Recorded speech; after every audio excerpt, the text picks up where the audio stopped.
Share ko sa iyo ang mga general requirements to apply for your own tourist or visitor visa to Australia. Siguradong kayang-kaya mo na i-do it yourself ito. Kaya stay ka lang dyan and keep on watching.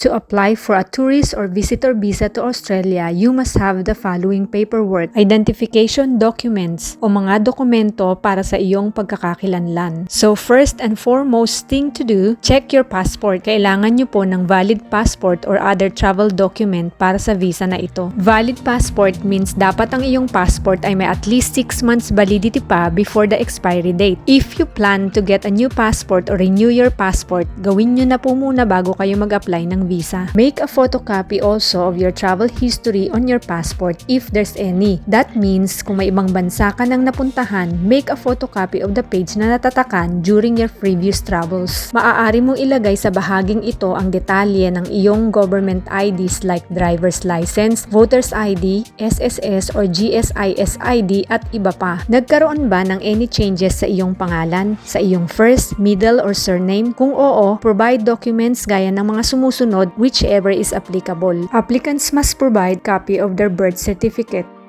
Applicants must also provide one recent passport-sized photo. Genuine tourist intentions. The applicant must demonstrate that they are genuinely traveling to Australia for tourism or vacation. Invitation letter or an invitation from an Australian-based friend or family. The invitation letter must specify the inviter's connection to you, the reason for your visit, the duration of your stay, whether or not they would cover the cost of your stay in Australia. Pagkakakilanlan ng taong nag-iimbita sa iyo gaya ng passport o residency permit. Inviter's evidence of address gaya ng mga utility bills like electricity, gas, water, or phone bills. Inviter's financial proof. If the inviter is covering the cost of your stay in Australia, you need to provide evidence of funds to sustain your stay in Australia, bank records for a minimum of 3 months, statements from credit cards, set aside funds, pay stub, tax documentation. If no inviter, you must provide self-evidence of funds. Applicant must show that they have sufficient funds to support their stay in Australia. Usually, the Australian government expect you to have a minimum of 10,000 to 15,000 Australian dollars as proof of financial stability. The duty is on the applicant to demonstrate with bank statements that they have personal funds to support themselves. You will have to provide an itemized bank statements from at least last 3 months showing evidence of regular income or earnings. Financial documents such as payslips to show about your employment. Another source of funds, for example, credit card statements or any term deposits the applicant may have. An applicant may show that a family member is offering financial support. However, this evidence bears less weight. May nagtanong sa akin dati kung pwede daw bang gamitin ang bank statement ng family member na willing mag-support sa kanyang travel. So, hindi po ako sure before but I found out na yes, pwede po. Type of evidence to show financial support from a family member. Family members' bank statement, evidence of family relationship, tentative booking for tourist destinations, activities, and accommodation, tentative itineraries, medical reports if visiting an ill family member or friend living in Australia, intentions to return to your home country. The applicant must demonstrate that they have substantial ties with their home country and will depart Australia after their vacation, which may include evidence of current employment, for example, letter from employer confirming leave approval, or employment contracts or payslips, evidence of enrollment in school and information about holiday period, evidence of ownership of property or land in home country, evidence proving the applicant's immediate family members live in their nation of origin, documentation of military service or, if relevant, military release, medical evaluations. If necessary, provide medical evaluations.